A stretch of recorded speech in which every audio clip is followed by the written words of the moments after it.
Voilà, donc aujourd'hui on va procéder à l'unboxing de la GoPro Hero 8 avec le pack combo.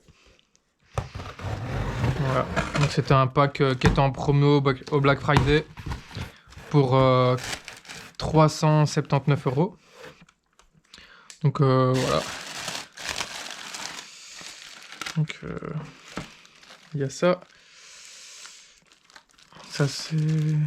Bah, je suis justement en train de filmer avec la GoPro Hero 8 là, parce que j'en ai déjà une. Donc comme ça j'en aurai deux et je filme justement avec ça. Donc c'est le harnais qu'on met sur la tête et on peut tenir la GoPro avec. Et il y a aussi une petite attache pour mettre sur la manche ou quelque chose comme ça.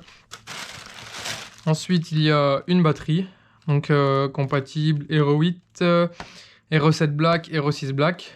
Donc voilà, une batterie supplémentaire, c'est toujours bon.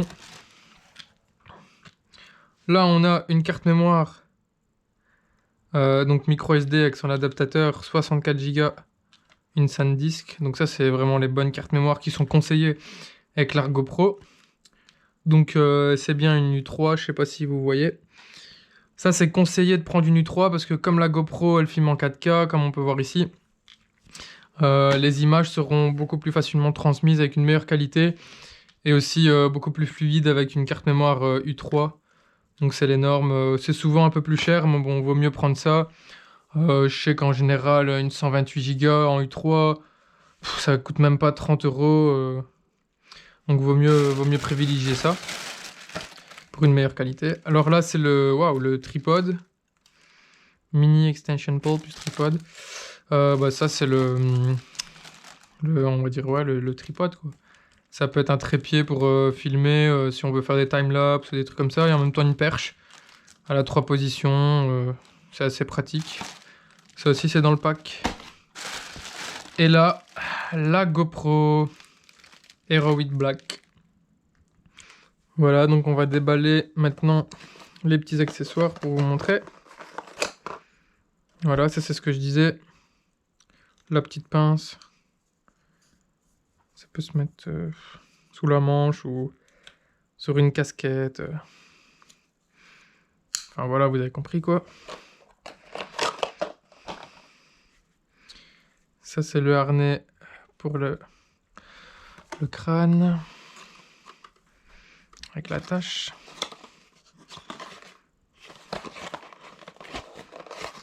Il n'y a rien d'autre. Hop. Le tripod. Ah ouais, c'est vraiment petit en fait. Je pensais que c'était beaucoup plus grand. Ah ouais. C'est pas très grand en fait. Je pensais que c'était vraiment un truc extensible. Après, ça peut quand même être pratique. Voilà, on le fait tenir comme ça. Ah ouais, pas mal. Après, c'est gratuit.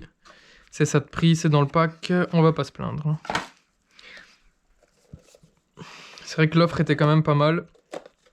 379 pour tout le pack ici avec les accessoires, la GoPro, la carte, etc. Sachant que la GoPro toute seule, elle est à 479. Avec quelques petites promos, on peut la trouver à 429. Ah ouais, même ça, elle est vraiment mini. C'est vraiment une toute... Ouais, bah après, c'est une batterie. Hein. Mais donc là, je suis en train de filmer aussi avec la GoPro Hero 8. Ouais, j'en ai déjà une. Donc vous pouvez me dire si le son est pas terrible ou quoi. En général, j'essaierai de filmer avec un micro. C'est toujours plus pratique, toujours de meilleure qualité. Voilà, donc on va déballer ça.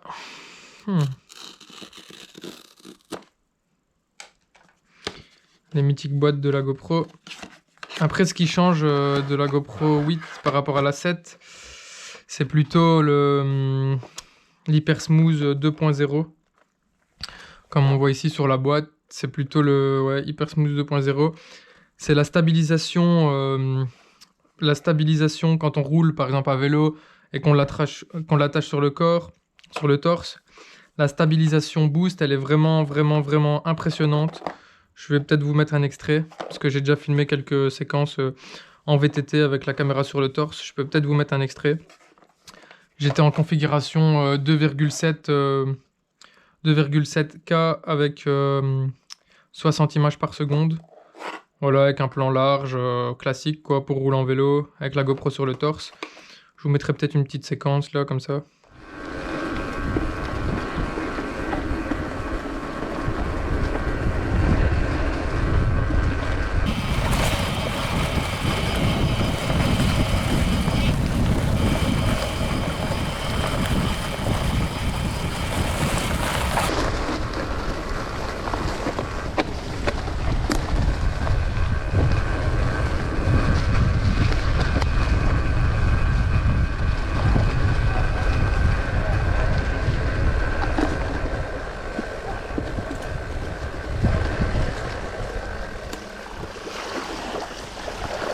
Ah putain. Comme ça, vous verrez un peu ce que ça donne. C'est l'avantage de déjà avoir testé la caméra avant de déballer. Voilà.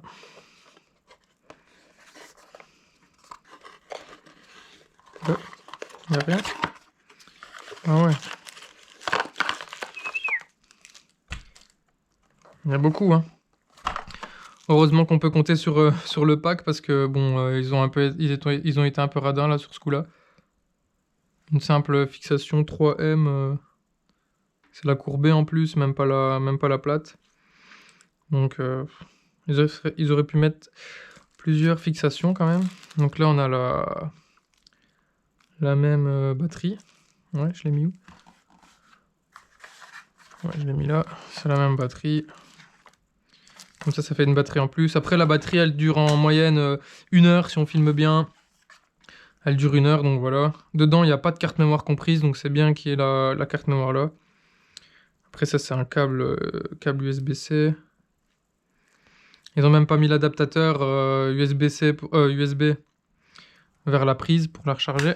Heureusement que tout le monde a ça maintenant, mais c'est vrai que c'est con. Ils auraient peut-être pu la mettre. Donc là, on va retirer ça. Donc après, ce qui différencie la GoPro 8 par rapport à la 7, c'est plutôt la cage, on va dire. Ici, on n'a plus besoin de frame autour de la GoPro, c'est directement... voilà quoi, elle est directement utilisable, on va dire, avec les petites attaches ici qui se replient. Donc comme vous avez vu, on peut le mettre directement dessus avec, voilà, en ferme, etc. Après, à voir si c'est solide. Je vois des vis, normalement, ça peut se changer, mais... Voilà, quoi. Après, je vais retirer ça. J'ai pas donc, j'arrive pas. Après, voilà, quoi. Le problème ici, c'est la lentille aussi. On peut pas la retirer. Mais bon, apparemment, on peut retirer carrément la face avant, donc si jamais il y a un coup sur la lentille ou quoi. Après, c'est quand même relativement solide. J'ai jamais eu de problème avec les GoPro, moi. Perso, sur les lentilles, mais bon, je sais que ça arrive pour ceux qui font des trucs un peu plus... Voilà, ici, c'est pour connectique. On peut mettre la carte SD là, le chargeur ici, et ici, la petite batterie. Comme ça, on n'est plus obligé de retirer à chaque fois la cage et tout ça pour pouvoir... Voilà, désolé, on a été coupé, mais comme je vous avais dit, j'avais l'autre GoPro et elle avait plus de batterie, elle s'est éteinte. Du coup, on va finir sur cette partie. Et voilà, merci d'avoir regardé la vidéo. Bonne journée, au revoir.